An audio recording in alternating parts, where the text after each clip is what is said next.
Salve María y bienvenidos una vez más a tu canal, Vuelo de Águilas. Vamos a seguir volando con las águilas de la fe, las águilas del entusiasmo con los heraldos del Evangelio. Y hoy vamos a tratar un tema que nos concierne a todos aquellos que somos hijos de Dios, bautizados. Nos concierne de fe y de lleno. ¿Por qué? Porque es algo que va a regir la vida de todos los que quieren amar a Dios con sinceridad y quieren agradar a Dios. Y para eso tenemos ni más ni menos que una vez más aquí al Padre Carlos. Don Carlos, salve María. Salve María, hermano Carmelo. ¿Cómo está usted? Bien, gracias a Dios. Pues nada, aquí vamos otra vez desplegando alas y volando, claro que sí, para que a través de estos podcasts que estamos haciendo podamos nosotros ayudarnos y ayudar a las personas pues a lo fundamental del hombre, que es amar a Dios. Don Carlos, el tema de hoy, lo hablábamos y hace tiempo que teníamos en mente, esto es algo tan sencillo como querer y obedecer lo que Dios quiere para cada uno de nosotros. El hombre, el universo, todo lo que nosotros vemos está regido por una serie de leyes, ¿no? Y el hombre también tiene su ley. Y esa ley nos la dejó Dios inscrita en el bronce de nuestras almas, en lo más íntimo, pero quiso ponerlas y plasmarlas en unas tablas, que son las tablas de la ley, que se las dio a Moisés. Los 10 mandamientos. Vamos a hacer una serie intercalando con otros programas sobre los 10 mandamientos para profundizar de alguna manera en cada uno de ellos, conocer y de esa manera poder amar y servir mejor a Dios. Pero don Carlos, antes de entrar en lo que son propiamente los mandamientos, como todo hay una introducción. La ley, todo tiene un orden, todo tiene unas leyes. Uno ve el universo, tiene una serie de leyes. Uno ve el propio cuerpo físico, tiene una serie de leyes por las cuales se rige. O sea, todo tiene un porqué, un para qué y un método de funcionamiento. ¿Cómo son las leyes esas en el hombre? Vale, Santo Tomás nos habla, cuando habla trata de la ley, es un tratado bastante extenso en la primera parte de la segunda parte, lo que se llama la prima secunde, la primera parte de la segunda parte de la suma. La suma tiene 3 partes. La segunda parte la dedica justamente a todo lo que es la moral, o sea, todo lo que es el movimiento de Dios hacia el hombre. La primera parte es Dios que crea, todo sale de Dios. Y la segunda parte ya empieza el movimiento de retorno. Es como un movimiento circular. Todo sale de Dios, exitus se llama, y vuelve a Dios, reditus. La vuelta empieza con esta segunda parte, que es justamente qué tiene que hacer el hombre para volver a Dios. El hombre creado por Dios está como que marcado por Dios, inclinado a Dios por la propia creación y tiene que volver a Él. Entonces, ¿cómo se vuelve? Y ahí Santo Tomás se va a poner el problema. ¿Qué tiene que hacer el hombre para llegar al cielo? Entonces, la segunda parte es muy extensa, la parte moral. La primera parte de la segunda parte va a ser como que llamaríamos la moral fundamental. Sí. La segunda parte, la moral especial, o sea, los 10 mandamientos, que Santo Tomás no divide por 10, sino por las virtudes. La práctica de las virtudes nos va a llevar al cielo. Entonces, ahora lo que vamos a tener que tratar, justamente lo que usted está diciendo, la ley, todo el tema de la ley, hace parte de esta primera parte de la segunda parte. O sea, ¿cuáles son los presupuestos para entender bien los 10 mandamientos? O sea, las normas generales que hay que entender, respetar, para poder después aplicarlas a cada mandamiento y, sabiendo cumplir los mandamientos, llegar al cielo. Porque Jesús nos dice: seréis mis amigos si hacéis lo que os mando. Y el que me ama cumple mis mandamientos. O sea, ¿cómo sé si amo a Dios o no lo amo a Dios? Si cumplo sus mandamientos. Claro. ¿De acuerdo? Entonces, muy importante lo que usted está levantando de la ley. ¿Qué es la ley y cómo tenemos la ley marcada en nosotros? Entonces, porque, don Carlos, perdón que le interrumpa.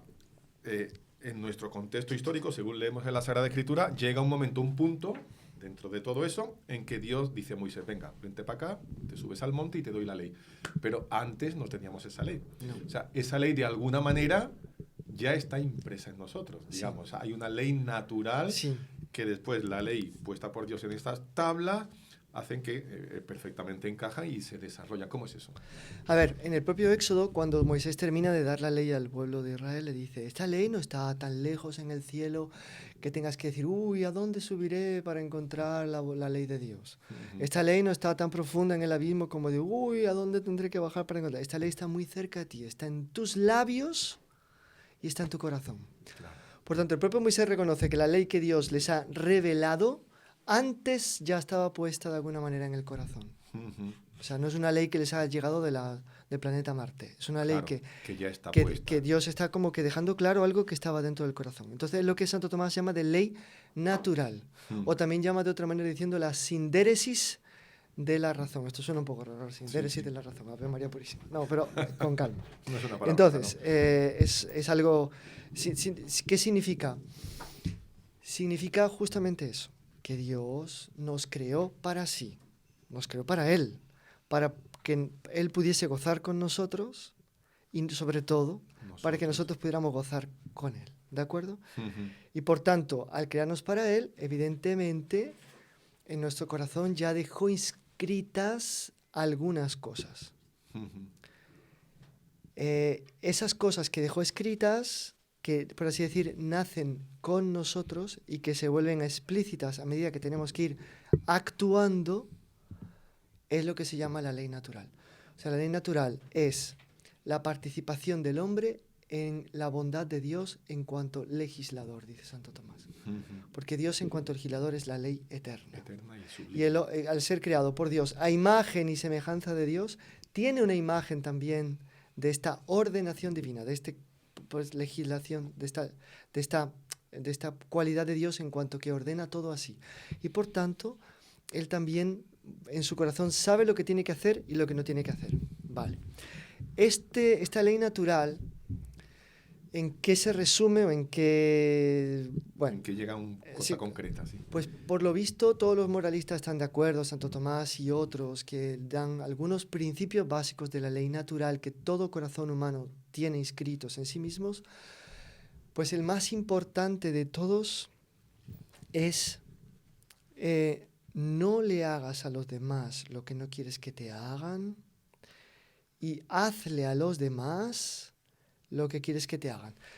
En negativo lo tenemos expresado en el libro de Tobías, no le hagas a los demás lo que no quieres que no te hagan a ti.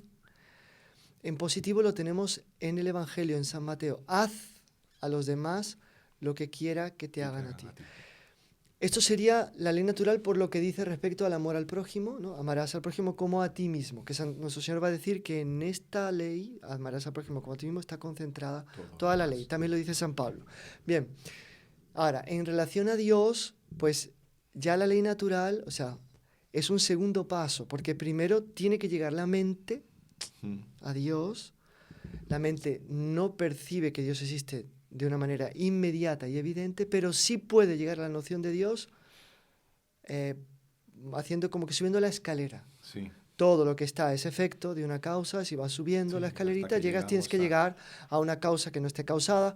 La prueba que se puede es que Sócrates llegó, Sócrates cuando se tomó la cicuta porque lo condenaron por ateo, ateo porque negaba el politeísmo, pero sí creía en un solo Dios. Él murió diciendo, causa de las causas, ten piedad de mí. O sea, él llegó. Causa de la causa, qué bonito, ¿no? Entonces, o sea, aquello que lo causa todo. Exactamente, el que lo causa todo y que no puede haber sido causado porque no se puede retroceder al infinito buscando una causa porque es absurdo. Sí, no tiene lógica. No tiene lógica. Entonces, ahora, una vez que el intelecto ha llegado, porque también el intelecto tiene sus principios para conocer y entender grabados en el corazón. Claro. Cuando él ha llegado hasta Dios, entonces la voluntad, el corazón, tiene leyes también. Entonces, si existe ese Dios, tengo que reverenciarlo, adorarlo, respetarlo, y tengo que saber que es bueno y que pune a los malos y premia a los buenos. Entonces, en función de Dios, el deber de adorarlo, de respetarlo y de reverenciarlo. Bien, esos son los dos grandes principios de la ley natural. Pero fíjese usted, hermano Carmelo, cómo esos principios, si uno es coherente y lógico, nos dan los 10 mandamientos. Pregúntele usted a un señor casado, ¿a usted le gustaría que su mujer se fuera con otra? Claro. Con otro, perdón. Sí, bueno, también existe de todo. Pero bueno, si fuera con otro. Y entonces, ¿qué nos va a decir el casado? No me gustaría. Entonces, ¿le gustaría que otro hombre sedujese a su mujer y se la llevase? No, eso, no me gustaría. Si no te gustaría que te quiten a tu mujer, porque tú se la vas a quitar a otro. No le hagas a los demás lo que no quieres que te hagan a ti. Y una cosa, ¿se acuerda que Monseñor Juan siempre nos ponía ese ejemplo, ¿no? El típico, la madre que hace una tarta preciosa y de repente el niño llega, la ve y mete el dedo, claro, aquello, chocolate, nata o caramelo. ¿Quién ha puesto el dedo en la tarta? Y el niño, que no sabe, y se pone colorado, porque pues sabe que algo ha hecho que no está bien. O sea, eso lo llevamos inscrito. Exactamente. Y claro, sabemos que no deberíamos haber hecho eso, ¿no? Exactamente. Porque si él fuese su madre, él sabe bien que a él no le gustaría que le tocaran su tarta, porque cuando a él le tocan sus cosas se enfada. Se enfada y Entonces se sabe que él ha enfurruña. tocado lo que no era suyo y te está mal. Claro. Y lo positivo es, por ejemplo, si a uno le gustan que le reconozcan sus cualidades, pues reconoce las cualidades de los demás. Uy, qué difícil eso en Sería el un de hoy. mundo extremadamente feliz si Sería- todos anduviésemos por ahí resaltando las cualidades de los demás. Mira este que elegante, mira aquel que es inteligente, mira aquel que... Sería todo lo contrario de lo que a veces se vive. Uy, pues sí, Bueno, la entonces, verdad esto es la ley natural.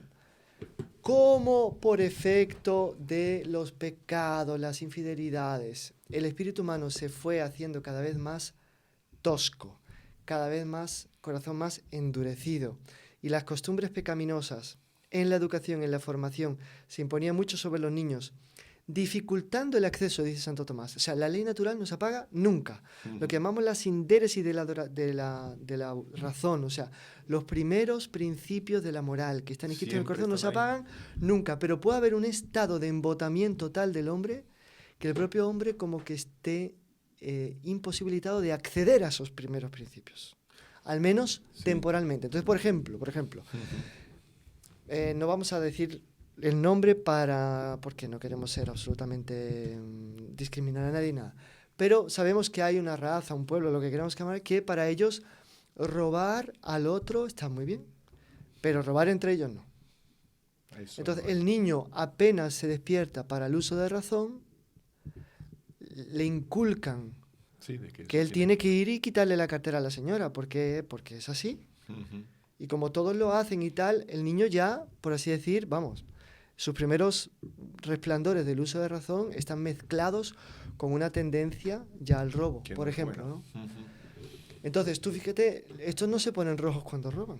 No, no, no. Y ahí está, lo toman como algo natural. ¿Y por qué? Porque están, de tal manera, la costumbre y tal. Entonces, esto pasó también con la descendencia de Abraham, o sea, con la descendencia de Adán. Con Abraham todo eso se refresca por la proximidad con Dios, pero vuelve a haber una decadencia. Entonces Dios dice, no, el hombre tiene tal tendencia a embrutecerse que los primeros principios que yo le escribí, aunque queden ahí, Tienen él como que ser vive dado de puestos. espalda para ellos y hay que tornarlos, volverlos claros, explícitos. Entonces Claro. Dios, en el Sinaí, por bondad, por misericordia, como que Él saca las conclusiones de esos De primeros esos principios naturales. para que ese primer paso ya esté dado y la gente ya sepa que eso es así. Entonces, no robarás, no matarás, no mentirás, Ujú. no calumniarás, no envidiarás, Sí, no... todo todo eso. O sea que, claro, San Agustín dice una cosa muy interesante. Dice, la ley está escrita en tu corazón siempre. Y Tertuliano dice, la ley no se puede apagar, pero sí se puede oscurecer. Digamos que es ese momento, ¿no? O sea, Sí. el pueblo se oscurece porque se va apartando de la bondad, de la belleza, del bien, que es el propio Dios que nos ha dado todo. Y Dios dice, no. O sea, esa es la razón, porque uno podría decir, entonces, ¿por qué Dios ha puesto los 10 mandamientos? Es por esa razón, porque el hombre Exactamente. se ha ido Para auxiliar oscureciendo. la debilidad del hombre, que generación tras generación iba como que añadiéndole peso al dinamismo del pecado original. O sea, en el fondo es que no discernían, empezaban a no discernir el bien y el mal. Empezaban a confundir bien y mal. Lo tenían inscrito, porque tanto lo tienen inscrito que si uno coge a una persona que hace eso, aunque sea niño, le dice, escúchame, ¿tú por qué le has quitado la cartera a la señora? Ping. No, porque nos pertenece. Porque en el fondo para ellos toda la propiedad de los demás les pertenece. Claro. ¿Y quién te ha dicho a ti eso? Si yo te quito la cartera, ¿a ti te gusta? No. Entonces, ¿por qué se lo quita? Ese problema de conciencia Todo el mundo. paralizaría a esa persona. Claro. ¿Por qué? Porque tiene la ley ahí. O sea, ¿De esa acuerdo? ley está, vamos, Entonces, a Santo fuego. Tomás dice que hay un momento en que la conciencia puede ser infalible, puede ser invenciblemente errónea. O sea, la persona llega a un autoconvencimiento de que algo malo que es malo en realidad, ella piensa que es bueno. Que es bueno. Por ejemplo, en este caso, esta niña, un niño que va en un autobús robando las carteras. Él piensa que es bueno y si llega a casa le van a felicitar, le van a premiar, le van a dar un dulce, le van a aplaudir y tal. Entonces, ella asoció pues en ese momento que ella está sustrayendo las carteras, su conciencia es invenciblemente errónea. Pero Sí. la conciencia invencible, según Santo Tomás, es precaria. O sea, siempre, en determinado momento, esa conciencia invencible se puede vencer. Se puede. Es invencible en determinado periodo, pero no siempre, Se podría decir que de la ley nace la conciencia. porque de la ley nace la conciencia. Entonces, ¿qué es la conciencia según Santo Tomás? La conciencia, bueno, nos la pintan de muchas maneras, de muchos modos. Usa metáforas muy bonitas, es la voz de Dios que habla en nuestro corazón, es esto, aquello otro. Santo Tomás, de una manera bastante científica, por así decir, la diseca de la siguiente manera. La conciencia, ¿qué es? Santo Tomás dice, la conciencia es un juicio, una sentencia que la razón emite en relación a un acto. Entonces, por ejemplo, eso del niño. Vamos a suponer que el niño fuese un poco más reflexivo y se pone delante de la tarta y dice, el niño dice, me gusta el chocolate, tengo unas ganas locas de comérmelo ya. Pero mamá se va a enfadar. Y se va a enfadar con razón. ¿Lo hago o no lo hago? ¿Qué le va a decir la conciencia? No lo hagas. Sin embargo, él, llevado por la vehemencia de la atracción del chocolate, puede superar la fuerza de la conciencia y comérselo. Pero ahí pecaría contra conciencia. No sé si está claro. Sí, perfecto. Bueno, la conciencia es un juicio que antecede y sucede a la acción. Antecede para decir si se puede o no se puede hacer. Y sucede a la acción para decir si lo que hiciste estuvo bien o estuvo mal. O sea, conciencia, o sea, la propia palabra, conciencia, o sea, que tienes un conocimiento. Exactamente. O sea, el primer momento de esa conciencia sería la advertencia, te advierte. Ojo, ¡ping!, salta una alarma. Eso, la tarta entonces, esa me chifla, pero... Ojo, hay un problema muy importante, hermano Carmelo, que la gente se olvida mucho, que todo católico tiene obligación de formar su conciencia. Eso es muy importante, don Carlos, porque a veces pensamos que he hecho la catequesis de la primera comunión, cuando estoy entusiasmadísimo hago la de la confirmación y si te he visto no me acuerdo, pero encima soy doctor de la iglesia, porque yo lo sé todo y puedo juzgar a todo el mundo. Incluso a la iglesia. Por supuesto, sobre todo a la iglesia. Entonces... ¿cómo? Claro, tenemos que formarnos y sobre todo tenemos que formarnos no solo en el conocimiento de nuestra fe, sino del interior, de esa conciencia. ¿Cómo es eso? O sea, la ignorancia de la cual Santo Tomás habla y que en buena medida pues excusa muchos que son pecados que se llaman materiales, pero no formales, o sea, la cosa en sí es un pecado, pero la persona que la comete porque ignora que es pecado, incluso piensa que, bueno, la persona en sí no lo comete, aunque en sí sea un pecado, no sé si me explico. Sí. No como la niña que roba. La niña que roba piensa que está bien robar. Entonces, mientras está robando igual, ella piensa que está haciendo algo bueno. Claro. Hasta que no le esclarezca en la conciencia, digamos. La ignorancia solo excusa cuando no es culpable. Porque puede haber, es lo que se dice, ignorancia... ¿Cómo se llama? La ignorancia culpa invencible. Vencible e invencible, ¿no? Bueno, entonces, la ignorancia que excusa... La ignorancia que a mí me excusa del pecado es la que no es culpable de mi parte. Porque no tengo un conocimiento. Me falta el conocimiento, pero sin culpa mía. A mí nadie me había dicho eso. Bien. La típica ignorancia no culpable es la del pueblo de Israel con Nehemías. Todos nos acordamos que Nehemías vuelve del exilio, no sé si babilónico, no me acuerdo bien, o asirio, ¿verdad? Vuelve para Jerusalén. En Jerusalén porque quiere enterrar a sus padres. Llegando a Jerusalén reconstruye el templo, o reconstruye la muralla de Jerusalén, y reconstruyendo el templo encuentran el Pentateuco y se lo leen, reúnen a todo el pueblo con el sacerdote Esdras y se lo leen, y el pueblo descubre que está a años luz de cumplir la ley de Dios, y el pueblo llora. Entonces, antes de conocer el Pentateuco estaban excusados porque nadie les había formado. Claro. Pero no era culpa de ellos. Sí. Aunque el acto en sí no fuera bueno. Ahora, el católico que sabiendo que tiene que informarse más y formarse más, por pereza o para no verse obligado a cumplir la ley, evita la formación, ese es ignorante, pero culpable. Claro. Por tanto, la ignorancia culpable no excusa de nada. Es que yo no lo sabía, pero ¿por qué no lo sabía? Pues no quisiste saberlo.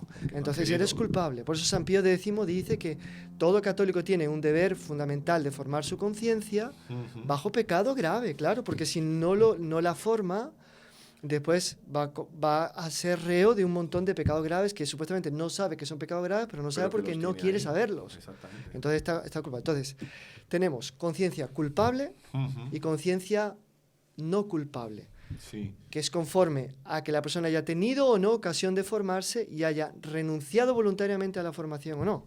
Claro. Si renuncio voluntariamente a formarme, mi conciencia es culpable. Si nunca tuve oportunidad de formarme, mi conciencia realmente no es culpable. Entonces, ahí puede ser invenciblemente errada. Sí. Puede serlo. Explíqueme eso bien. Entonces, invenciblemente errada. La persona que no ha tenido ninguna formación y ha tenido una deformación pensando que está bien, lo que está mal, pues puede practicar de hecho el mal Ujú. pensando que es un bien. Que es un bien. Y entonces ella o sea, subjetivamente no peca, aunque objetivamente está haciendo una acción mala. Claro. Volvemos a la niña que roba, al niño Sí, que sí, roba en sí, el sí, autobús. sí, sí, sí. En su casa le han dicho, tienes que ir y quitarlo porque aquí Tienes somos que hacer pobres, esto, hacer- ese claro. dinero que ellos tienen les sobra, a nosotros no, fue lo que sea.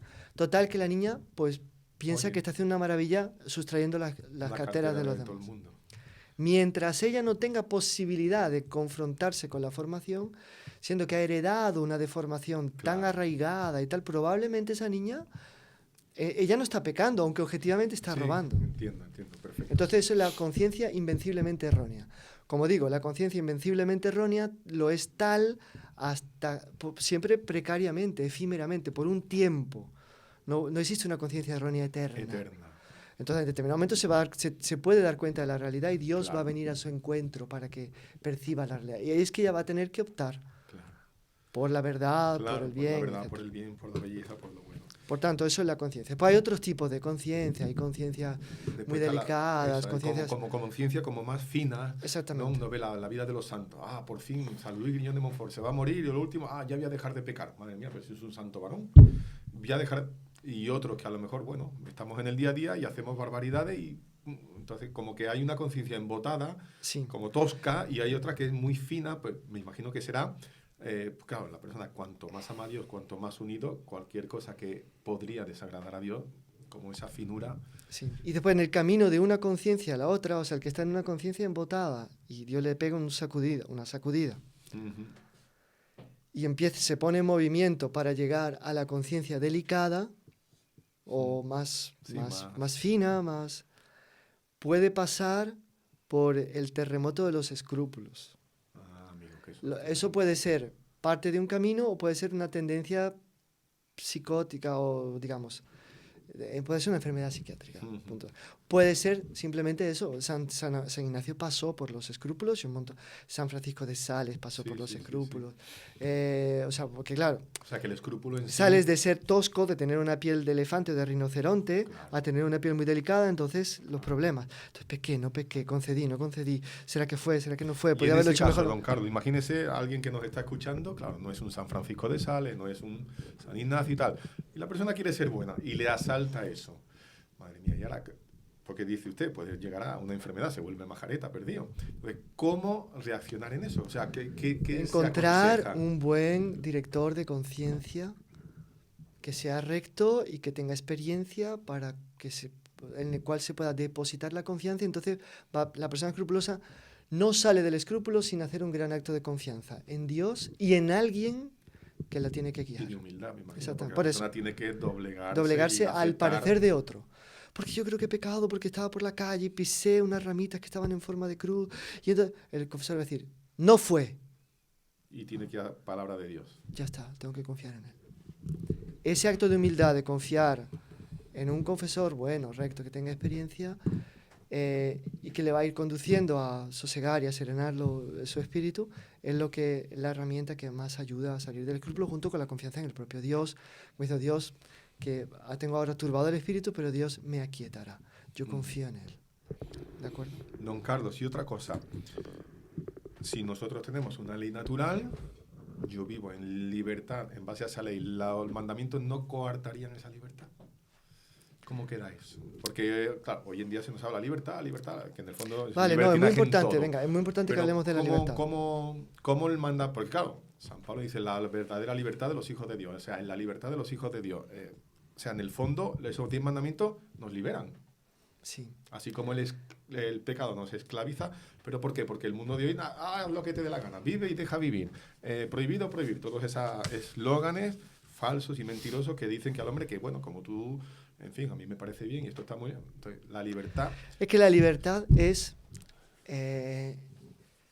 la libertad actualmente para el hombre concebido en pecado original es un bien a ser plenamente conquistado. ¿En qué sentido? El hombre tiene dentro de sí todas las aptitudes para ser libre, pero también tiene dentro de sí unas fuerzas que le combaten para esclavizarle. Entonces, es solo en una lucha contra esas fuerzas que el hombre va a poder adquirir, llegar a la plena libertad. Porque la libertad no es la posibilidad de escoger el bien o el mal, Ahí está. sino la libertad es la posibilidad de escoger el bien por mí mismo. Ahí está, porque ahí está la confusión muchas veces. No, la libertad es elegir entre el bien y el mal. No, hombre, no. La libertad entre dos cosas buenas, la mejor. O sea, aquello que es más perfecto, Sí. lo óptimo. Porque si yo cojo el mal, ya no es libertad. No es libertad, En es el esclavitud. fondo, es esclavitud Es un mal uso de la de libertad. la libertad. O sea, Es un uso tergiversar fatal y de la profanar libertad. el propio Entonces, nombre ¿qué de la pasa? libertad. Fíjese, esto nos ayuda también a terminar el tema de la conciencia e introducirnos en el acto humano. ¿Cómo funciona el ser humano y por qué el ser humano se equivoca? Entonces, antes del pecado original, por fuerza de la gracia que Dios, porque Dios creó a Adán y Eva, no solamente perfectos desde el punto de vista humano, sino que ya les concedió la luz de la gracia, la llamita de la gracia, el fuego de la gracia. Por tanto, el ser humano era gracia, inteligencia, voluntad y sensibilidad. La sensibilidad es algo más animal, pero que estando en el todo del hombre, de algún modo se racionaliza. Claro. ¿Vale? Ujú. Así como las cosas espirituales, de algún modo, se animalizan. Ya lo vamos a ver cómo. Vale. Bien. Entonces, ¿qué pasó? Pecando el hombre, Adán y Eva pecando, la gracia se apagó. El hombre es un compuesto, por así decirlo, ¿no? Sí. Para que nos entendamos, pues no es una palabra exacta desde el punto de vista teológico, para que una especie de compuesto entre espiritual y sensitivo, animal. Es un compuesto cuyo equilibrio y jerarquía es muy difícil de mantener sin un auxilio divino. Como el hombre se rebeló contra Dios, Dios retira el auxilio divino y lo entrega. ¿Sabéis que en la Biblia muchas veces dice, lo entregué a los deseos de su corazón? Sí, sí. Lo deja, bueno, ya que no te hago falta, Ay, arréglatelas, que te- por así decir, ¿no? Sí. Entonces, ¿qué pasa? Que el hombre se ve que como la razón le ha dicho a la gracia, tú fuera, Ujú. ahora la sensibilidad le dice a la razón, tú debajo de mí, Te sometes. te sometes. Entonces, ¿qué pasa? El ser humano, cuando tiene que tomar una decisión, y esto porque está la conciencia y después está la elección. La elección Claro. es lo que compromete al ser humano. Ujú. Si yo tengo dos posibilidades, ir a misa el domingo o no ir porque está comodísima la cama y calentísima la cama y hace mucho frío fuera, ¿qué va a pasar conmigo? Yo tengo la obligación de ir a misa el domingo y Ujú. tengo lo comodísima y lo calentísima, lo majísima Sí, que está mi en cama. Muy casita. bien. ¿Por qué a veces opto por quedarme en la cama y le doy la espalda a Dios? Porque mi conciencia va a intervenir probablemente conforme a la formación que uno tenga, Sí. pero no va a ser todo lo fuerte como para ganar. El alma humana está dividida, es como un parlamento Ujú. en el cual hay dos partidos. Sí. Y conforme le demos más poder a un partido que al otro, Claro. el alma empieza a entrar en orden. Conforme un partido empieza a tener más fuerza que el otro, el alma entra en eso. ¿Cuáles son los dos partidos? La razón, con su inteligencia, la conciencia y tal. Y el otro es la sensibilidad. O sea que la sensibilidad juega un papel. Juega un papel fundamental. impresionantemente importante después del pecado original. Ujú. Porque como nos rebelamos contra Dios, el ser humano Claro. tiende vehementemente a animalizarse. A Entonces dejar busca de la aceptar. comodidad, el placer, la tranquilidad, la diversión, Ujú. mucho más que las cosas del espíritu. Por eso San Pablo va a hablar de una ley de la carne que está opuesta a la ley del espíritu, están siempre en confrontación. Y que quien siembra en la carne de la carne va a coger corrupción, quien siembra del espíritu va a coger la vida. Entonces, lo mismo pasa, por ejemplo, un diabético. El diabético va a una pastelería y primero no sabe que no tendría por qué ir, pero bueno. Vamos, ni asomarse, Dice, ¿no? ya que no puedo comer, por lo menos voy a olerlo, porque ya no puedo comer. El perfume de los dulces, que me gustaba siempre tanto cuando iba pequeñito con mi madre. Y ya la conciencia le dice, no vayas, que vas a comer. No, yo no voy a comer. Yo tengo fuerza. Tengo fuerza. Y va y empieza la seducción de la comida hasta que al final come, le da un coma diabético, va al hospital. Cuando llega al hospital la conciencia dice, te lo había dicho, que no podías ir. Pero ya está en el hospital. Claro. Entonces, el resultado es que la formación de la conciencia también implica una formación de la voluntad. O sea, que hace con que la voluntad cada vez más se apegue a la razón y se dé cuenta de que muy dulce y muy sabroso lo de la pastelería, pero fatal la consecuencia. Entonces no se puede. No se puede, claro. Entonces el no se puede tiene que ser más fuerte que el se puede de los sentidos. Y así en todo. Entonces, la conciencia hablará, pero si tiene menos escaños, La Claro. sensibilidad va a gritar, Va a pero, ganar en el pero ese Parlamento. dulce está buenísimo, es solo ahora, concédete un placer, llevas un mes y compré un dulce, porque Sí, no sé total, qué. si es uno Sí, total, si solo. es uno solo y además no sé cuánto y no sé qué, y después tiene ¿cómo se llama? Sí, la La insulina. insulina y te pones un poco más y no sé qué, pum, el otro come. Don Carlos, y todo eso, vamos a entrar en unos puntos que usted me decía antes de empezar y tal, que me parece muy interesante también, no lo teníamos aquí en el esquema, pero me parecen fundamentales. Todo eso se relaciona en un primer punto, que sería el fin último del hombre. Claro, Que ese fin último, al fin y al cabo, es... es Dios. Exactamente. O sea, ¿por qué tenemos que actuar bien, hacer el bien y evitar el Exactamente. mal? ¿Por qué? Porque me siento bien o estoy bien con mis hermanos o porque con eso soy más bueno y me van a hacer una foto y me van a poner en un sitio. No, ¿por qué? ¿Por qué? Porque yo quiero llegar y alcanzar a Dios. Si quiero llegar y alcanzar a Dios, pues tengo que seguir sus mandamientos. Porque nadie va al cielo que no obedezca los mandamientos. Cuando el joven rico llega a nuestro Señor y le dice, ¿qué tengo que hacer para llegar a la vida eterna? Ujú. Dice, cumple los mandamientos, Sí, sí. honrarás a tu padre y a tu madre, no matarás, Entonces, el joven rico dice, todo esto lo hago desde mi juventud. Entonces, Jesús lo mira y lo ama. Una cosa te falta. Porque puso en prueba el primer mandamiento Jesús. Le había dicho del cuarto en adelante. Y ahora dijo, ahora el más importante. Entonces dice, si realmente te falta una cosa, ve, vende todo lo que tienes, dáselo a los pobres, sígueme y tendrás un tesoro en el cielo. Ujú. Y ahí cuando fue dejar todo por a Dios, o sea, amar a Dios sobre todas las cosas ganaron. Le ganaron. O sea, en el Parlamento. Entonces, ¿qué pasa? Que en el fondo de los 10 mandamientos, practicaba casi todo, menos el primero, que es el más importante, amar a Dios sobre todas las cosas. Ahí. Porque aunque uno no sea religioso y sea casado, si por Dios tiene que dejarlo todo, Hay que dejarlo todo. tiene que estar dispuesto a dejarlo todo.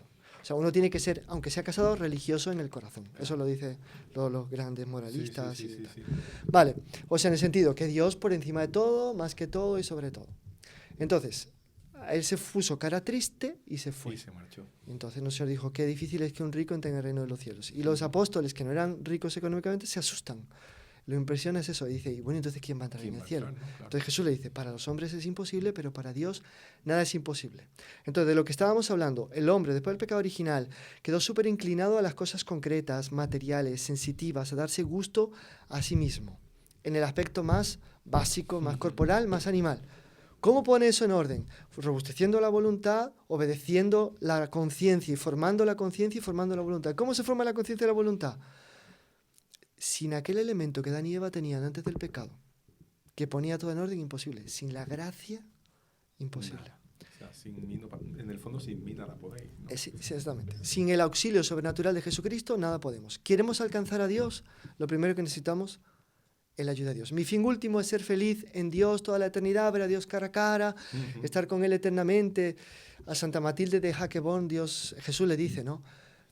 Yo amo mucho las almas que esperan de mí un premio muy grande en el cielo. Inclusive un premio que sea mayor de lo que se merecen, porque yo soy dadivoso y generoso.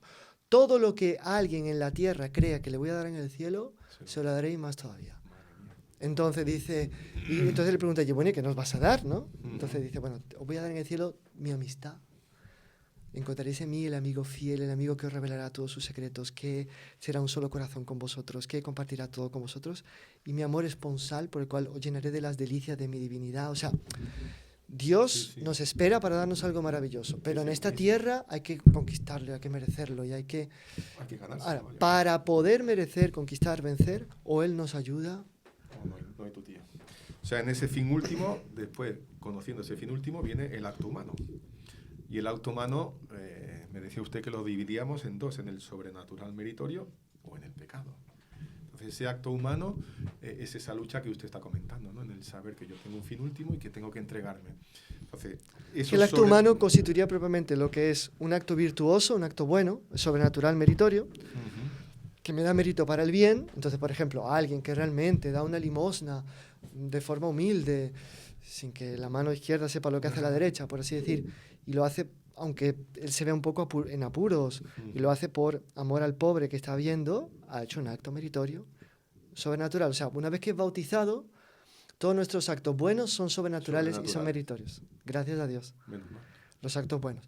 Quiere decir que es hecho con gracia, porque ya tenemos la vida divina en nosotros, por tanto, ese acto tiene algo de divino porque la vida divina ya arde en mí.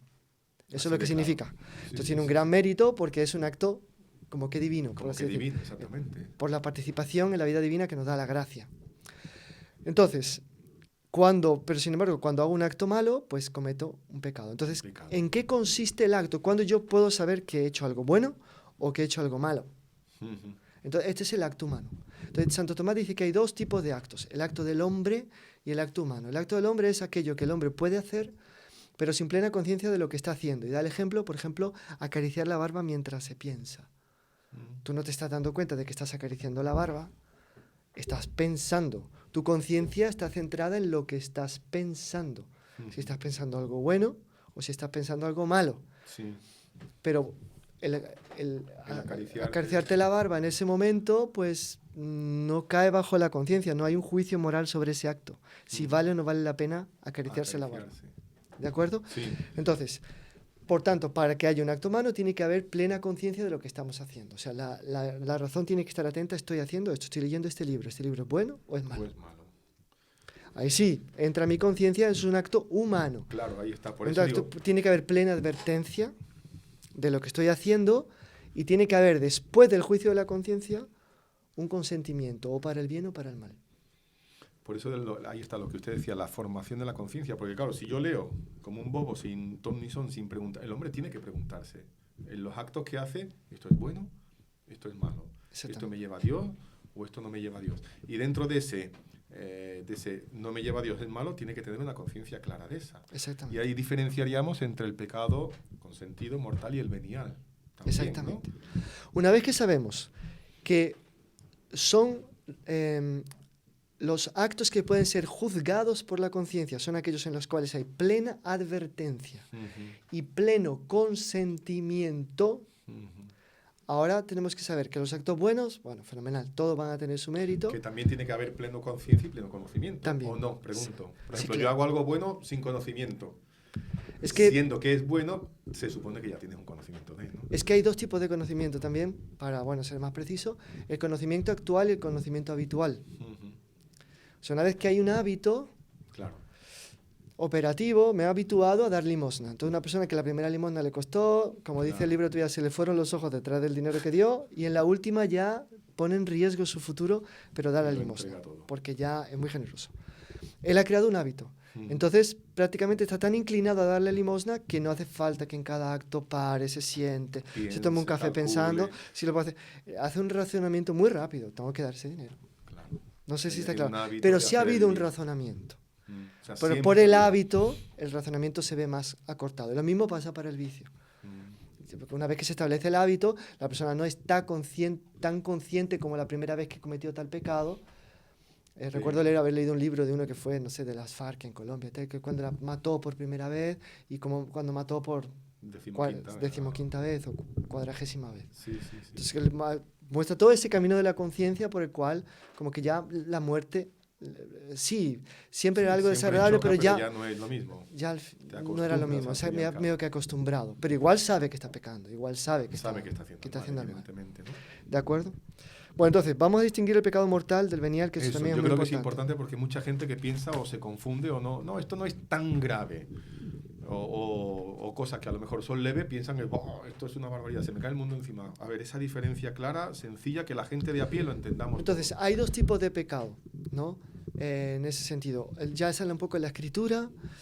San Pablo, siempre que hace ciertas listas de pecados, que casi todas las epístolas tienen una lista de pecados y casi siempre repite lo mismo. Ya os lo he dicho y lo advierto y lo repito.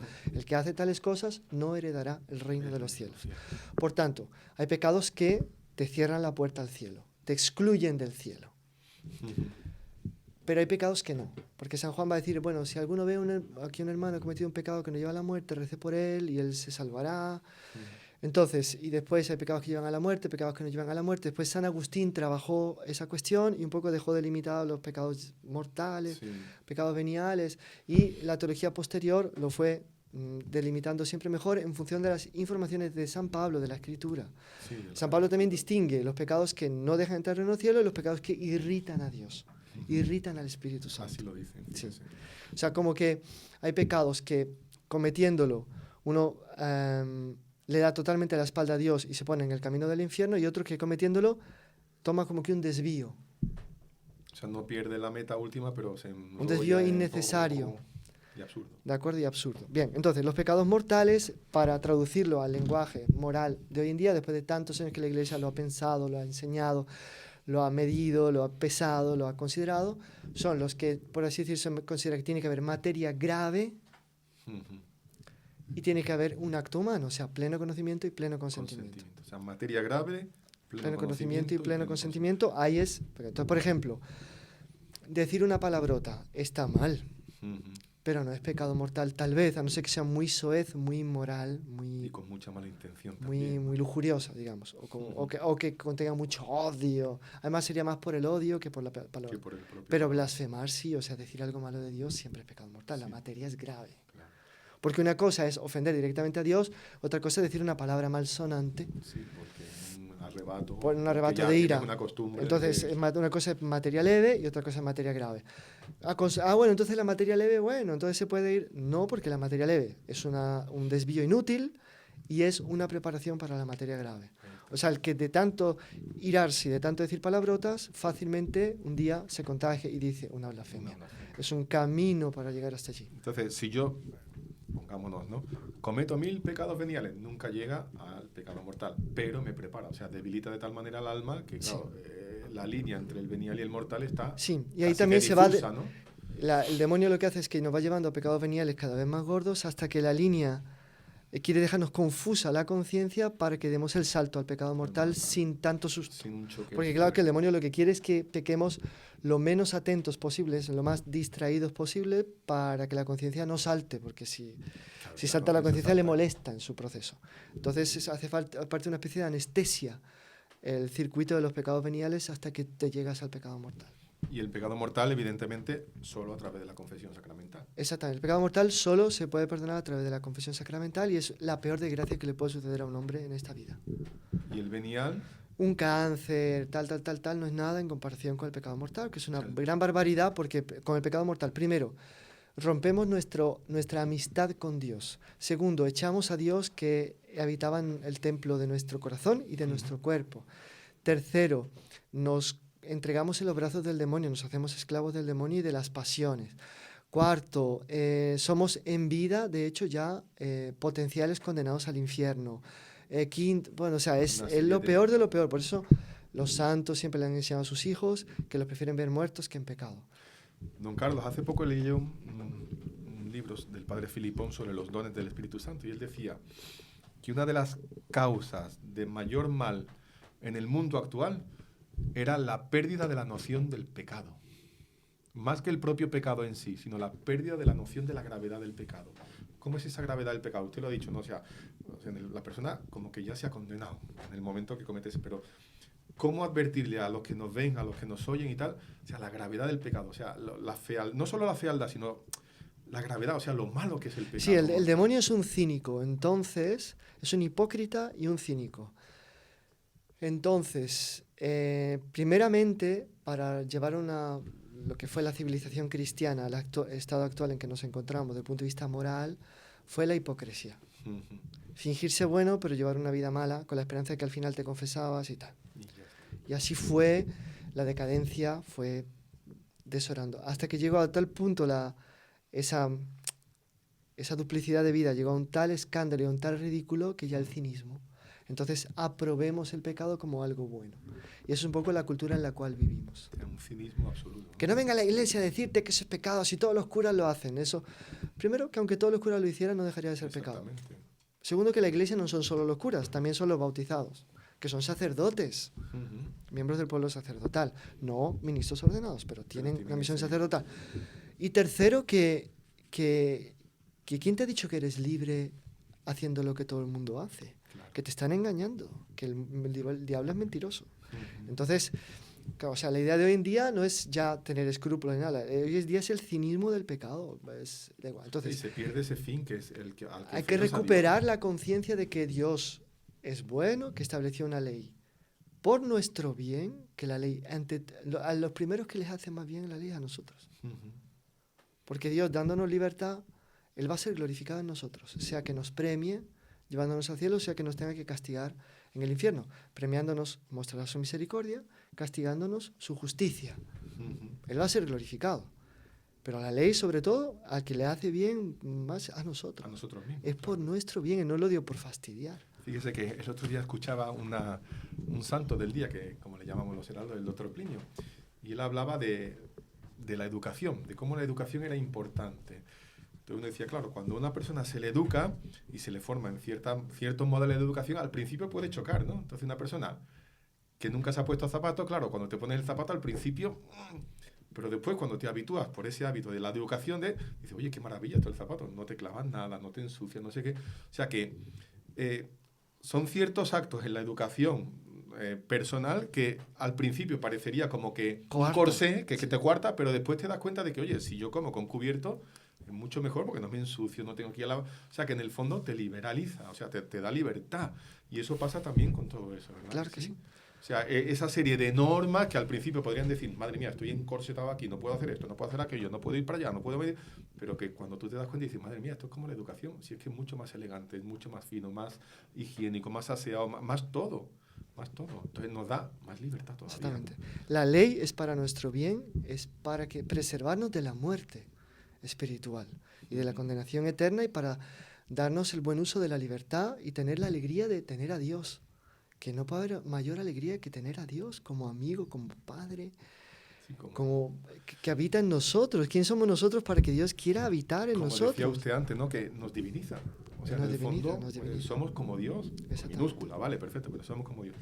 Don Carlos, no hemos entrado todavía ni siquiera en el primer mandamiento, pero antes de entrar y hacer una pausa, porque quiero decirles algo importante, quiero que, si usted puede, me haga una diferencia entre virtud y vicio. Porque se habla mucho, ¿qué virtuoso es un vicio? ¿Qué es la virtud? ¿Qué es el vicio? Vale, que el ser humano no funciona con actos separados uno de otro. Dios... a las facultades nuestras de la inteligencia y de la voluntad le dio la capacidad de fomentar hábitos. Esto, si ponemos ejemplo artístico, por ejemplo, es más fácil entenderlo, ¿no? Claro. La costura.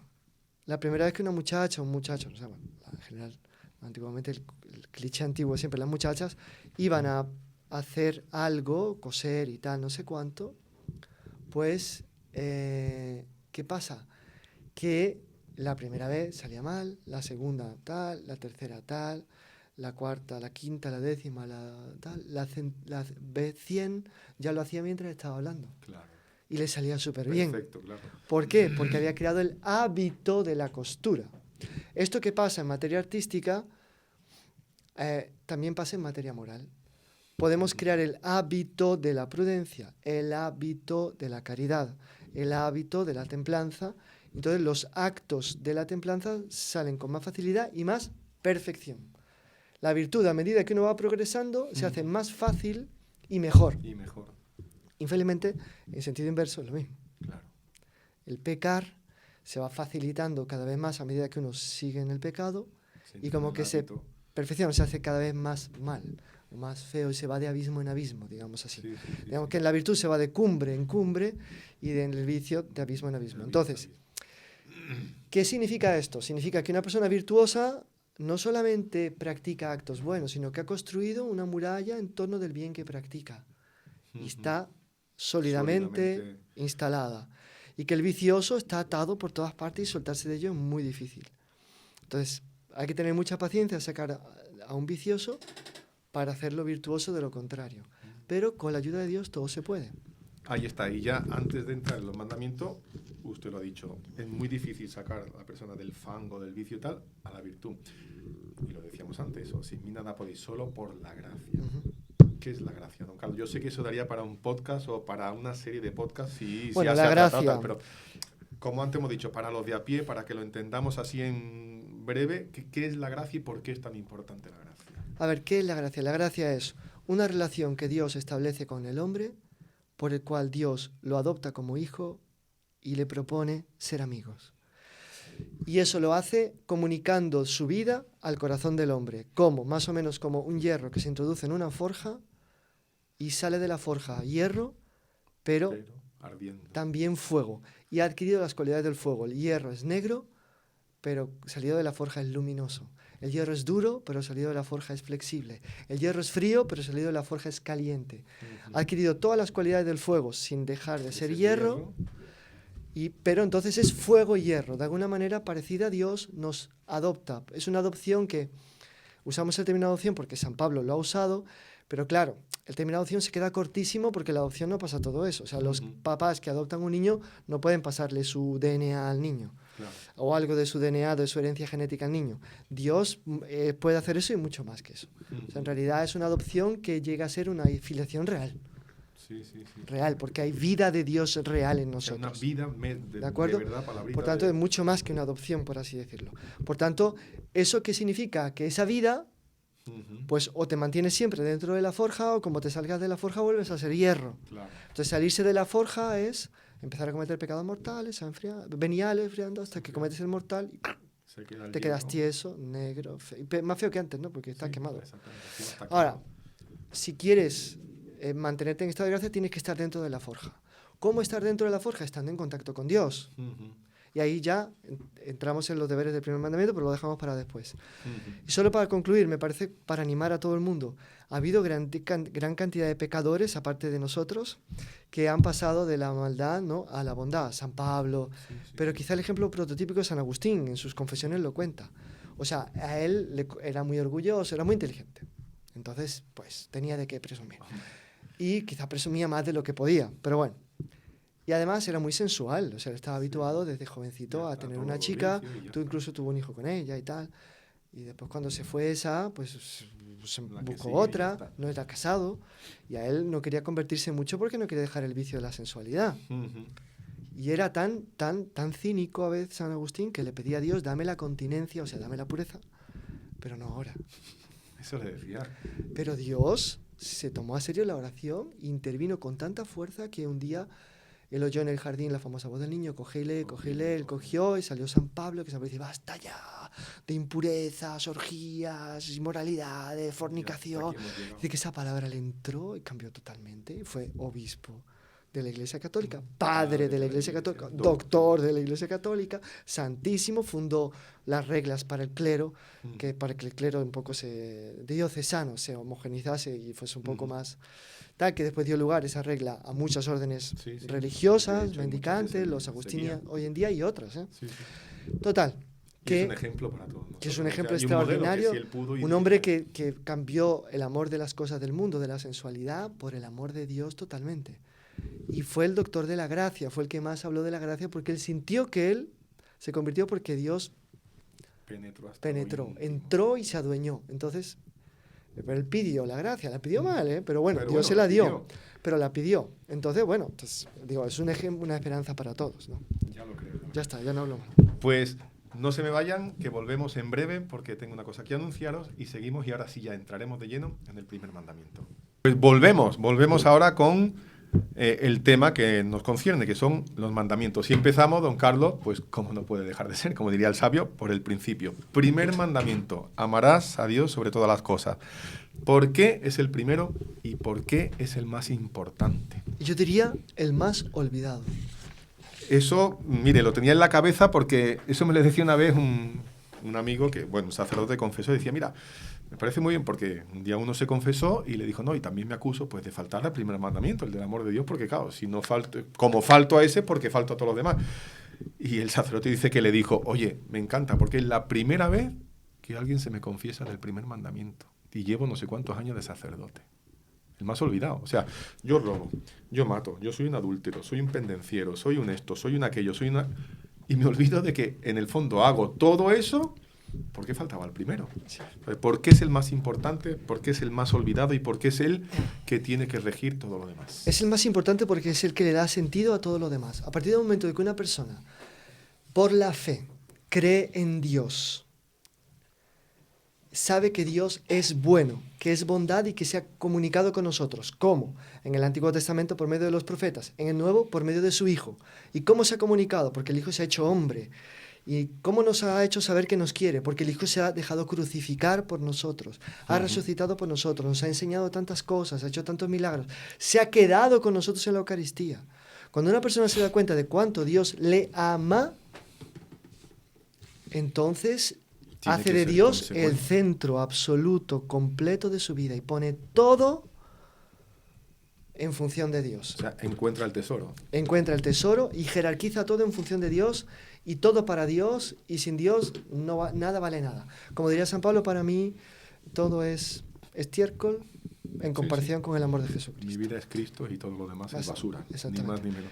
Morir ganancia. Bueno, entonces, la idea es, el amor de Dios es el más importante porque quien no ha descubierto el amor de Dios no tiene condiciones ni fuerza de practicar lo demás. O sea, que se podría decir que muchas veces todos los demás pecados son consecuencia de que estoy faltando de una manera vehemente al primer mandamiento de Dios. Sí, O sea, como no amo a Dios, pues por eso no obedezco a mis padres, pues por eso no soy... exactamente. etcétera, Pero aparte hay etcétera. pecados directamente contra el primer mandamiento, sí, los Ujú. vamos a ver, pero sobre todo eso, o sea, si uno no tiene el amor de Dios bien encendido, lo que hablábamos de la gracia. Ujú. La gracia es el amor. Santo Tomás va a decir, la gracia es la caridad, la gracia es el amor. El amor. Entonces, cuando participo de la vida de Dios, me hago en algo semejante a Él, lo amo. Él me atrae y yo lo quiero. Y nuestro Señor dice, nadie viene a mí si el Padre no lo atrae. Y cuando yo sea colgado, elevado de la tierra, atraeré todos los hombres a mí. El amor es una atracción. Ujú. La gente de hoy en día piensa en esa atracción sensual, Sí, carnal, sensual que y existe. efímera y... Exactamente. Pero eso es nada en comparación con la atracción espiritual que Dios causa. O la persona deja atraer por Dios. Como dice Jeremías, me sedujiste, Señor, y me dejé seducir. Entonces, o la persona se deja seducir y atraer por Dios, o es que lo demás se le hace imposible. La persona, como mucho por miedo de irse al infierno, hasta que un día dice, va, Me el da infierno igual. me da igual, y peco, O sea, ya está. paso de todo No y aguanto hago. más, porque el temor tampoco no consigue ser el freno. O sea, y después una vida espiritual de un católico que no peca por miedo de irse al infierno y Dios no le llama mucho la atención, es la cosa Exactamente. más triste que pueda haber. Una cosa muy mezquina, ¿no? Muy El asunto, ¿no? Realmente es una cosa además precaria que, que va a terminar mal.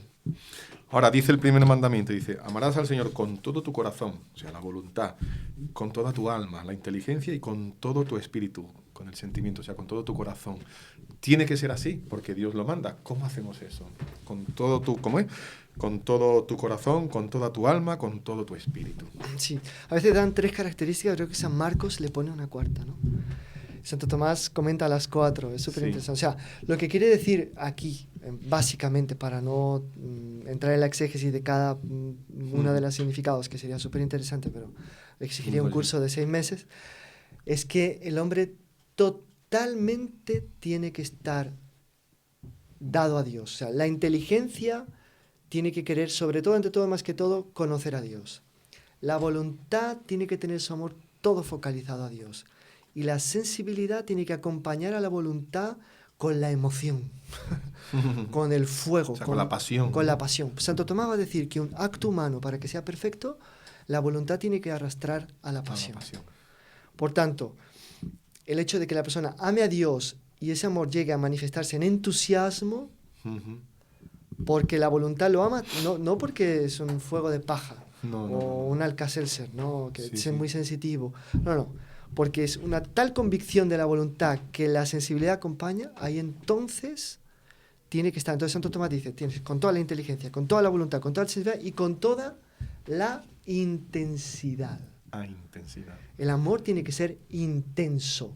No, el amor no es, el conocimiento es frío, pero el amor o es cálido o es fervoroso o no es amor.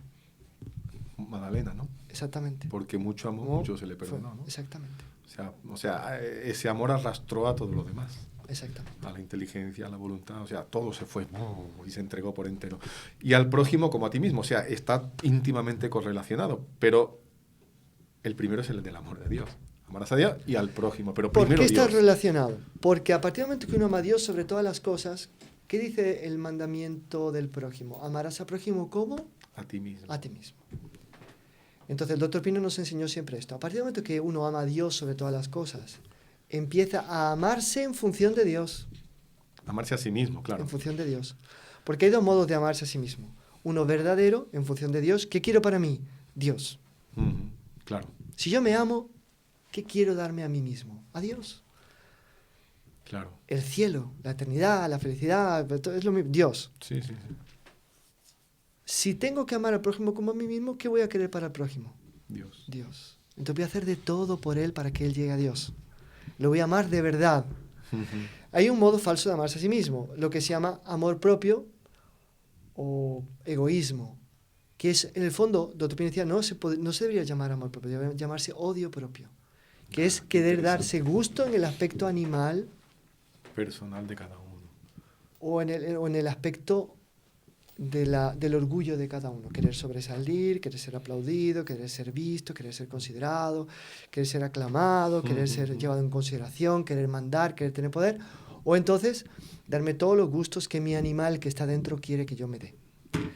Ese falso amor de mí mismo es un lanzarme en las criaturas como si ellas pudiesen llenar un vacío que solo Dios puede llenar.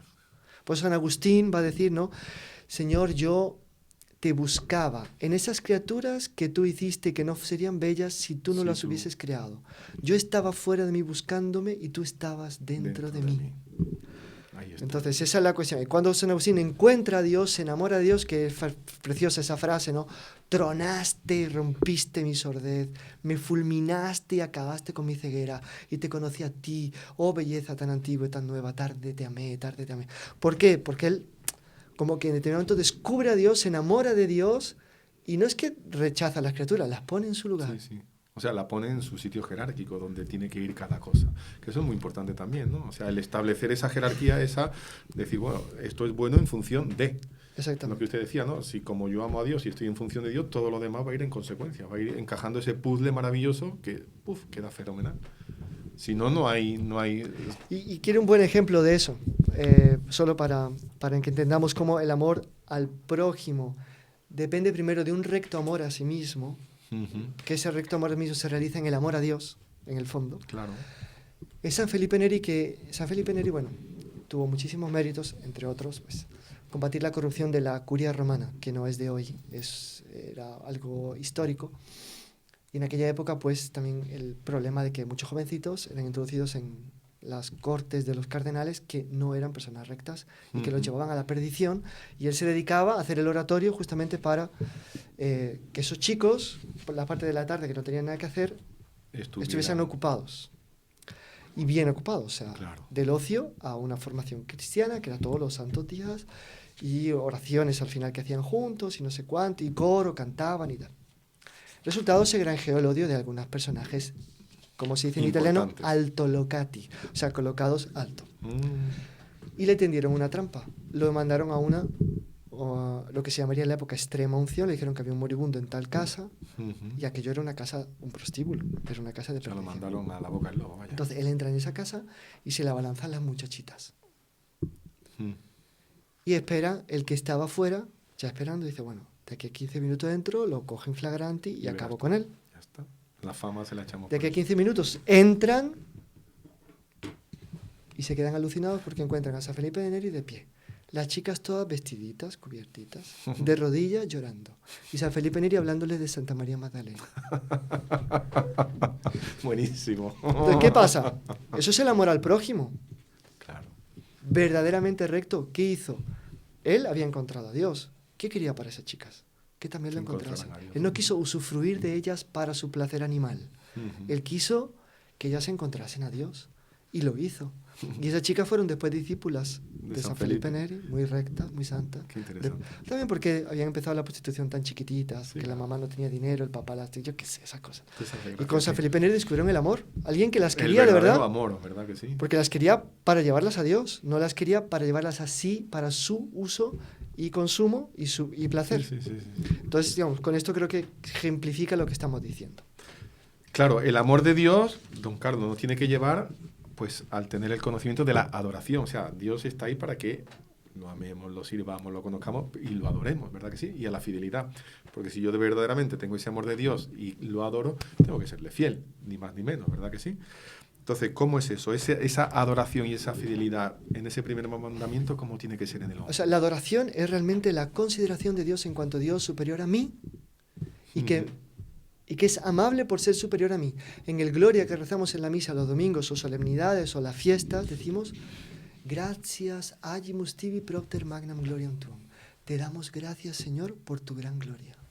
Entonces, la adoración, que bueno, el término etimológicamente viene de llevar el labio a, porque como ves que yo lo considero superior, quiero besarlo.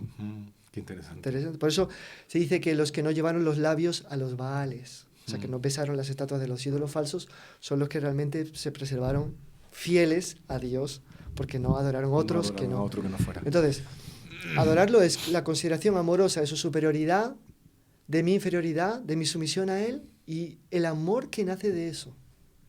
Por si llevar los labios y besarlo. O sea, adorarlo es realmente besarlo, llevar los labios a Él.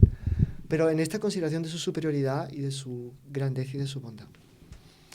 La fidelidad sería que una vez que Él es superior a mí, tiene el derecho de mandarme algo, yo tengo que no abandonarlo por nada de este mundo y permanecer siempre con Él. La infidelidad sería justamente, pues, irme a otros dioses, que fue la tentación continua del pueblo de Israel. Hoy en día los dioses son bios, mi salud, mi comodidad, no sé cuánto, el dinero, mamón, y el placer. Y el placer, el hedonismo total. Eso es lo que dicen los italianos, las 3 S. Porque en Soldi, el sueldo. suceso y seso. Entonces, soldi, dinero, suceso y sí, la carne. Inmoralidad, la carne. San Juan de la Cruz dice una cosa muy interesante, que la persona que quiere de verdad amar a Dios, lo primero que tiene que hacer es darse cuenta de que Dios lo es todo y el hombre es nada. Y en el momento que el hombre se da cuenta, ve eso y es consecuente con eso, ahí es que empieza la vida espiritual del hombre. O sea, en el saber que Dios lo es todo y que el hombre es nada y que está totalmente supeditado a Dios. Qué bonito, eso mismo. Entonces, cuando él dice, subida al Monte Carmelo, dice, lo primero es eso, o sea, Dios lo es todo y yo no soy nada. En el momento que yo no soy nada, sé que no tengo nada, me desapego de todo y que tengo que buscar al todo. ¿Se puede llegar a Dios sin amarlo? O sea, ¿hay salvación si yo no cumplo eso? No, Imposible. no, imposible. ¿No? O sea, sí, porque ¿qué pasa? El mundo de hoy... Puesto Dios, lo bueno que es, lo bello que es, lo santo que es, lo verdadero que es, y todo lo que nos ha querido, ir al cielo sin amarlo, es que imposible. ir al cielo es para consumar el amor con Él. El amor que va naciendo aquí en esta tierra, que se va desarrollando, va creciendo, en el cielo se consuma, se eterniza, es como una nupcias, Sí, como sí. una boda. Por eso el Apocalipsis nos pone el término de la historia como las bodas del Cordero con la iglesia, que está toda engalanada, vestida con lino blanco, que son las buenas obras de los fieles, pero que es un amor que se consuma por toda la eternidad, ¿de acuerdo? Por tanto, imposible salvarse. Imposible salvarse. Y de ahí que comentábamos eso al principio, ¿no? No digo qué, pero si la gente no tiene conciencia de ese primer mandamiento, no se acusa de ese primer mandamiento, o sea, no piensa que falta, le es más difícil alcanzar la santidad. O sea, tenemos que descubrir de verdad que ahí está, que Dios lo es todo, nosotros no somos nada y que le debemos todo. Que sin amor es imposible. Santo Tomás va a decir una cosa muy bonita. Fíjese, él dice esto, ¿no? Dice, bueno, si el Nuevo Testamento, en el Tratado de la Ley, que hablábamos anteriormente, si el Nuevo Testamento es espíritu o es letra. Y él dice una cosa impresionante, dice, el Nuevo Testamento, en cuanto a ley, es más dura que el Antiguo Testamento. El Antiguo Testamento era más duro por los preceptos legales, los pasos que había que contar los sábados para ir a la sinagoga, que había que lavar los platos, esto, aquello, aquello otro. Pero, dice, el Nuevo Testamento es muchísimo más duro porque exige una fidelidad no solamente exterior, sino también interior. Porque los actos humanos interiores, los pensamientos y los deseos y las intenciones del corazón cuentan como verdaderos actos que también pueden ser pecados graves o pueden ser actos sobrenaturales meritorios. Claro. ¿De acuerdo? Sí. Entonces, o sea, implica mucho más al hombre y lo obliga mucho más. Y después nuestro Señor puso el listón más alto. Antes era no cometerás adulterio, ahora si miras a una mujer deseándola, ya has cometido adulterio, venía del corazón. Y así va. Entonces, o sea, lo ha dificultado. Entonces, Santo Tomás dice, si no es por la caridad y por el Espíritu Santo,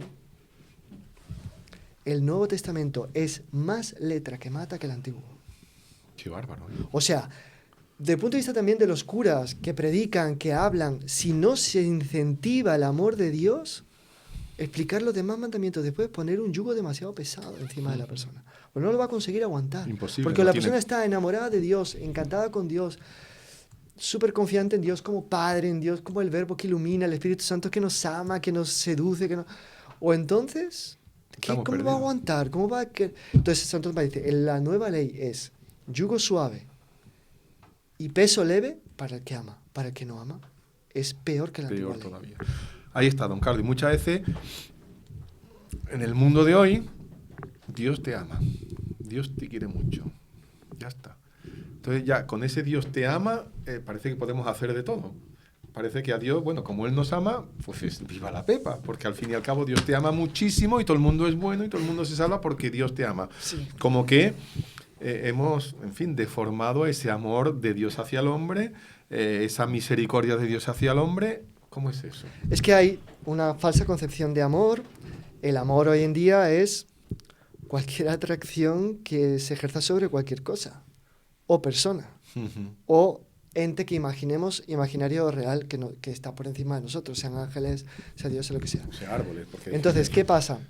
Que entonces, si no volvemos a descubrir cuál es el verdadero sentido del amor, pues entonces realmente es una confusión mental terrible. Entonces, los primeros cristianos se encontraron con algo parecido, porque había 3 tipos de amores en Grecia: el amor del ágape, el amor, la filía, digamos, ¿no? Que incluso existe, se ha importado, digamos, a las lenguas romances, y el amor eros. El amor eros es el amor carnal humano, me atrae pasionalmente, atrae a mi animalidad hacia el otro. porque parece que aquello me puede causar un gran placer, entonces tiendo a quererme apropiar de aquello porque me causa placer. El amor de filiación es el amor de hermandad, de tal, y el amor de ágape es el amor desinteresado. El amor que da porque es bueno. De donación, de entregarse. ¿De acuerdo? Entonces, el amor que Dios tiene por nosotros es un amor de ágape, porque Él no ganaba nada con nosotros y llegó a tal extremo de amor que mandó a su Hijo para que diera todo por nosotros.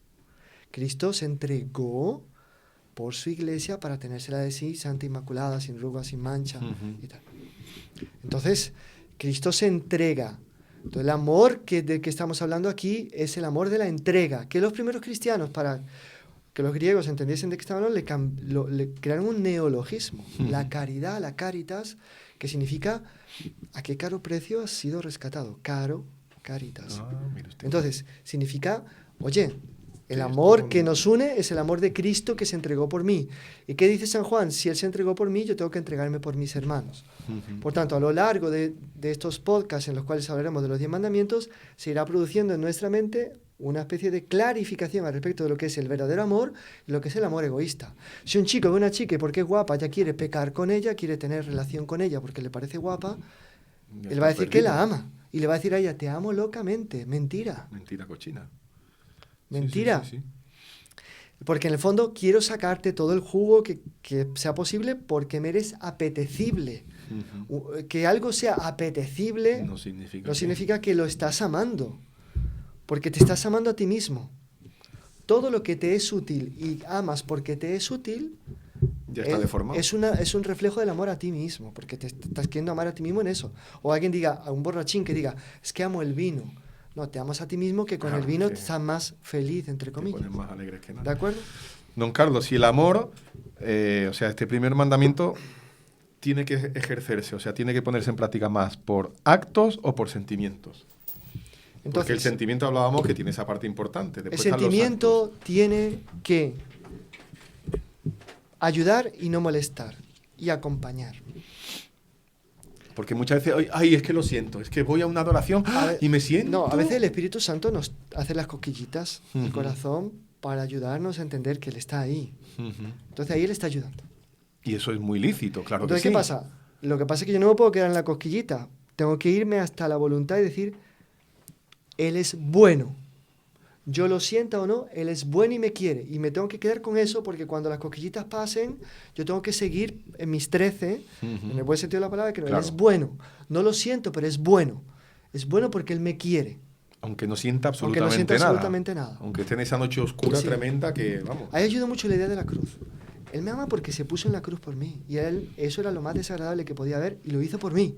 Por tanto, ahora que yo me siento solo, sé que le puedo responder diciendo que yo también le amo porque estoy sintiéndome desamparado, seco, pero creo y le quiero. No sé si está claro. Pero clarísimo. Entonces, el sentimiento tiene que o ayudar, que es cuando el Espíritu Santo lo toca, o no molestar, que es que cuando se nos pone contra, porque a veces el sentimiento se nos pone contra. Claro. Una persona que está habituada, no sé qué ejemplo podemos poner, pero bueno, que es muy golosa, que está habituada a comer mucho y que le llaman las grandes comidas. va a una adoración, siente que no, este es el alimento espiritual, pero sale, huele el restaurante, los mariscos, no sé cuánto, y viene el sentimiento, voy a los mariscos. Y me voy a poner hasta las botas.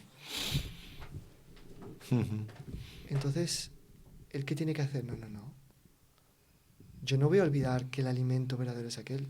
Yo estoy dispuesto a renunciar a este por aquel. Así que esto, ahí te queda restaurante, y por más que la tripa ahí, hagan músicas mis entrañas, no hay nada que hacer y sigo adelante. No sé si está claro. Clarísimo.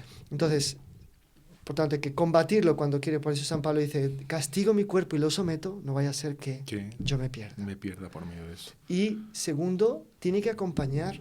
O sea, en determinado momento, cuando aunque yo pueda estar árido, si me pongo a rezar, mi voluntad tiene que llegar a cierta temperatura que la sensibilidad empiece a vibrar, como una reverberación, un eco de lo que está en el alma. Porque ese es el orden perfecto. Que la sensibilidad acompañe los sentimientos del alma.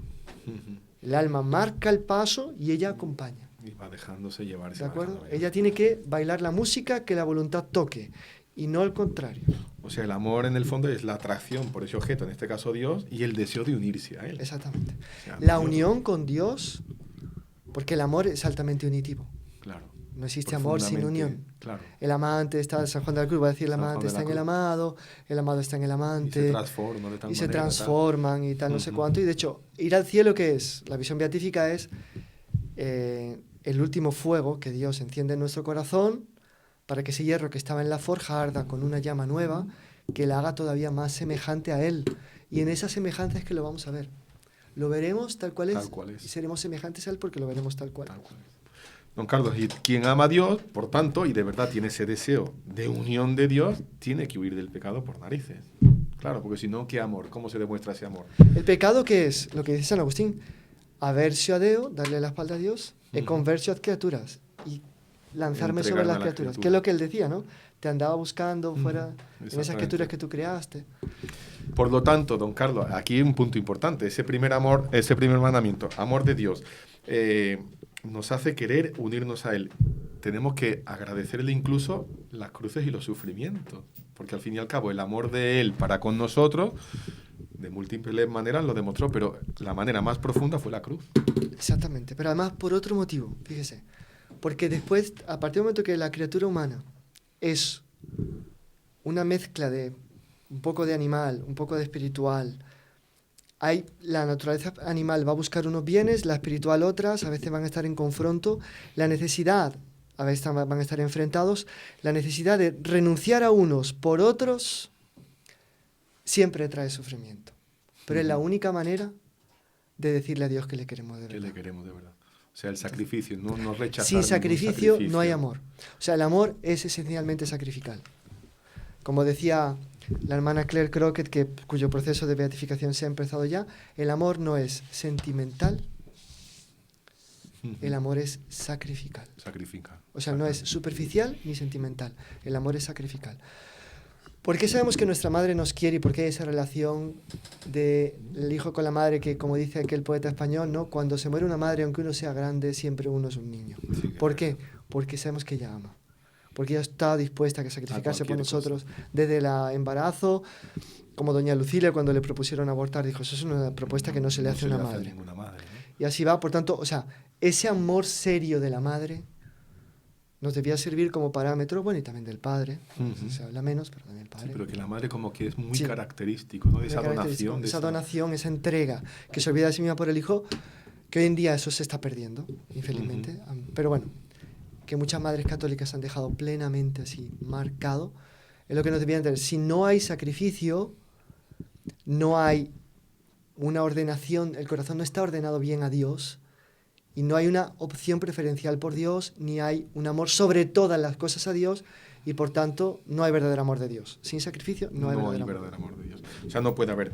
Y claro, y nuestras obras tendrán, pues eso, tanto mayor valor, cuanto más sea ese amor, esa caridad para con el prójimo, para con los actos que practicamos y con la aceptación de ese sacrificio, ¿no?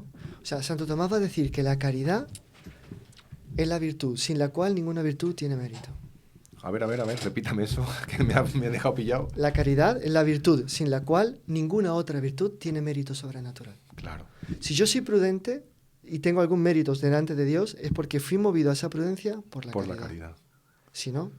Claro, es como una pescadilla que se muerde la cola en el buen sentido de la palabra. O sea, esa caridad va a llevar que... Evidentemente, algunas, como digo, muchas virtudes son predispositivas de la caridad. Si yo soy una persona destemplada o adquiero la virtud de la templanza, o nunca voy a amar a Dios verdaderamente. Pero para adquirir la virtud de la templanza, la caridad es el motor. Por eso, lo mejor que uno puede hacer en su día a día son actos de amor. Lo que usted decía ahí, ¿no? Amor, fidelidad, tal. ¿Cuáles son los actos para que el primer mandamiento se ponga en práctica de verdad en el sentido positivo? Porque este no es un mandamiento que dice no empieza con no. No, al revés. Es una proposición, es un mandamiento sobre todo propositivo, amarás. Es algo positivo. Entonces, actos de amor, Dios mío, te quiero. Actos de acción de gracias, te doy gracias por todo lo que me has dado. De súplica, porque claro, somos indigentes, como usted decía, somos nada, vivimos de la limosna de Dios para todo. Dios nos ha dado la vida, la naturaleza, la inteligencia, la voluntad, nos ha dado todo y tiene que darnos muchas más cosas para que podamos realizar plenamente lo que Él nos dio como punto de partida, digamos. Entonces, vivir pendiente de la súplica y en nuestro caso, que somos pecadores, la reparación. Te pido perdón por todo lo que he hecho de malo, pero confío en que tú me vas a santificar. Todo ese circuito hay que estarlo repitiendo mucho. Y eso se puede hacer para con Dios, para con los santos. Pues después veremos con la Santísima Virgen María, ¿no? Pero se puede hacer con Dios, con los santos que están en el cielo, con los santos que están en la tierra, con todo lo que hay de bueno, con la Iglesia Católica, en cuanto considera una institución santa, católica, apostólica, mucho más allá de quienes puedan ser más virtuosos pecadores dentro de ella. Y practicando esos actos. Y bueno, después la oración, la frecuencia de los sacramentos, especialmente a la Santa Misa, porque uno de los deberes es adorar, el culto público de adoración que la Iglesia Católica, la única verdadera, le da al Dios único verdadero, es la Santa Misa. Entonces, participar de la Santa Misa con devoción, con concentración, con fe. Y eso es lo que alimenta el primer mandamiento. Curioso, porque decía usted, y estaba leyendo aquí mientras, con el rabillo del ojo, el verdadero acto de adoración y tal es la Santa Misa, o sea, la renovación incruenta del sacrificio cruento de Cristo. Y San Francisco de Sales dice, la montaña del Calvario es la mejor escuela del amor. O sea que si no hay eso, no hay nada. Don Carlos, el tiempo se nos va, pero este primer mandamiento no lo hemos acabado. Vamos a hacer otro podcast continuándolo. Esta es primera parte. Primer mandamiento, primera parte. ¿Cómo es? Primera, segunda. Prima de la prima. Prima de la prima. Y ahora viene la segunda de la prima. Vamos a hacer. Pero no quiero dejar, no nos va a dar tiempo a extendernos mucho, pero don Carlos, las virtudes teologales, ¿qué importancia tienen? La fe, la esperanza, la caridad en todo esto, en este primer es algo bastante complejo y bastante amplio. Yo no sé si da tiempo ahora o si quiere que lo abordemos. Mejor abordarlo con calma en la próxima. Pero hacer un pequeño, digamos así, como una cuerda que después nos una al siguiente. A ver, San Pablo es el que las menciona. Fe, esperanza y caridad. Y esas son las tres cosas más importantes, pero de ellas la más importante es la caridad, el amor. ¿No? Por eso la caridad, la virtud, sin duda la más importante. En relación a Dios, lo más importante es amarlo. Pero evidentemente, como enseña Santa Teresita, si yo no confío en alguien, no lo amo. Si no me fío de alguien, no lo amo. El amor tiene como base el fiarse. Fe. Fe viene de fiarse. Me fío de Dios. La fe, claro, hoy la entendemos, dar adhesión al credo de la Iglesia Católica. Sí. O sea, fiarme de lo que Dios ha revelado y lo que la Iglesia nos enseña como revelado es verdad. Es fiarse. Entonces, que existe un Dios todopoderoso, creador del cielo y la tierra, el credo niceno-constantinopolitano, al cual se le podría añadir los dogmas que últimamente han sido proclamados en relación a la Virgen, en relación a la Iglesia, etc. Bien, la infalibilidad del Santo Padre. Ahora, fe básicamente es la confianza en Dios. Sé que Dios existe, sé que Dios lo puede todo, la frase famosa de San Gabriel a la Virgen, para Dios nada es imposible. Entonces me fío de Él, como Él me creó para Él y me ama, me fío de Él totalmente. Entonces, si me fío de Él, creo que Él es grande, que Él es infinito, todopoderoso, y creo que lo que me ha revelado para que yo llegue hasta Él, los 10 mandamientos, es el camino perfecto. Claro. Entonces, me fío. La esperanza es el aspecto, digamos, del amor de Dios en cuanto que está en nosotros. Porque si Dios es bueno, yo lo amo porque es bueno, pero lo amo también porque yo lo voy a poder poseer. Santo Tomás usa esta palabra. Poseerlo. La posesión de Dios. Cuando vamos al cielo, en cierta manera lo abrazamos y lo poseemos. Dios se da a nosotros y lo podemos poseer. Bueno, entonces la esperanza es que Dios va a ser mío. porque es mi amante, yo soy su amado. Entonces Claro. Dios va a ser mío y yo voy a ser de él. Como dice el cántico de los cánticos, mi amado es para mí y yo soy para él. Para él, exactamente. Entonces, espero ir al cielo, espero ser amigo de Dios por toda la eternidad, espero ser el amante de Dios por Y toda la eternidad. poseerlo. Perfecto, y poseerlo. Por tanto, lo espero para mí. Ujú. Y la caridad es el amor. Yo lo amo porque es amable y es bueno, y porque Él me ama, lo amo. No sé, porque Él me amó primero, yo lo amo. Y el amor es lo que trae en sí toda la delicia de la felicidad, ¿no? Ser amado y amar es lo que realiza la felicidad del hombre. Por tanto, estas son las tres grandes virtudes que tocan directamente al primer mandamiento, porque si no creo en Dios, no puedo esperar nada de Él, ni puedo Ni amar. puedo amarlo, claro que sí. Si creo en Dios y no lo amo, mi fe está Sí, bamboleando.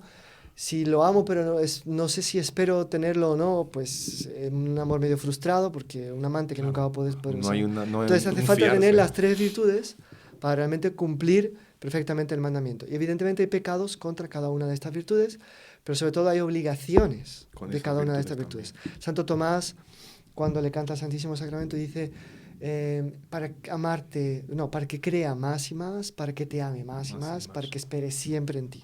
O sea, son virtudes que no son pasibles dadas. Siempre de aumento y de aumento y de aumento. No son dadas exactamente en el bautismo como algo totalmente sobrenatural que enriquecen nuestra inteligencia y nuestra voluntad, pero sobre todo que pueden crecer siempre. Y que el cristiano que desiste de hacerlas crecer, desistió de ser buen cristiano. Madre mía. Pues con esto, don Carlos, vamos a terminar el de hoy con la promesa de que vamos a continuar la segunda parte de este primer mandamiento, porque realmente hay que darle la importancia que se merece, y si es el primero, es el más importante de todos. Así que, don Carlos, muchísimas gracias. Prometemos que en breve saldrá también esta segunda parte para continuar y así completarlo. Y yo creo que se podría resumir un poco en lo que dice San Juan, ¿no? Porque Dios nos amó primero, ¿no? Ahí está. Todo eso es porque Dios nos amó primero. Don Carlos, si le parece, nos da usted la bendición en preparación a ese segundo podcast que Claro haremos que de sí. este primer mandamiento. Por intercesión de María Inmaculada, la bendición de Dios Todopoderoso, Padre, Hijo y Espíritu Santo, descienda sobre vosotros y permanezca para siempre. Amén. Y no se olviden de darle al like, compartir con sus amigos y aguardar al próximo que llegará en breve. ¡Salve María! Salve María.